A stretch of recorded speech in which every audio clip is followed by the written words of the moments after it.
करेंगे एक ऐसे राजा के बारे में जिनको साइंस, लॉजिक, मैथ, फिलॉसफी के बारे में बहुत ज्ञान था, पर फिर भी इतिहास में उनका नाम एक पागल राजा के नाम से जाना जाता है।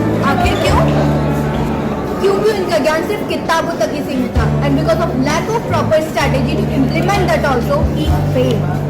तो मैं बात कर रही हूँ मोहम्मद बिन तुगलक की, जो कि काफी इंटेलिजेंट थे पर सिर्फ किताबों तक सीमित। इस वजह से उनकी कुछ गलतियां, जिसके वजह से उनको एक पागल राजा का दर्जा दिया गया। आखिर क्या थी वो गलतियां? उन्होंने अपनी कैपिटल दिल्ली से दौलताबाद में शिफ्ट कर दिया, जो कि प्रेजेंट डे महाराष्ट्र में है।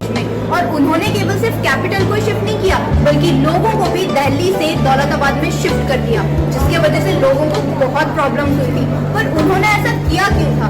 क्योंकि उनको ऐसा लगता था कि दौलताबाद में कैपिटल को शिफ्ट करने से वो सदर्न पार्ट ऑफ इंडिया को बेटर कंट्रोल कर पाएंगे। पर ऐसा हुआ नहीं, क्योंकि उनकी दौलताबाद में कैपिटल को शिफ्ट करने से नदर्न पार्ट से अटैक होने लगे, जिसके कारण से उनको वापस से अपनी कैपिटल दिल्ली में शिफ्ट करना पड़ा।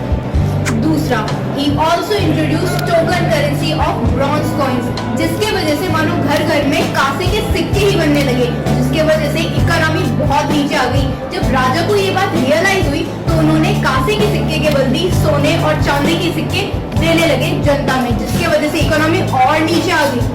तीसरा, दोआब के रीजन में टैक्स को बहुत ज्यादा इंक्रीज कर दिया। वो रीजन वैसे तो फर्टाइल है, पर उस टाइम बारिश ना होने की वजह से फैमाइन आ रखी थी और एक साइड प्लेग, तो टैक्स बढ़ना तो छोड़ो, लोगों के लिए खाने के लिए अनाज तक नहीं था।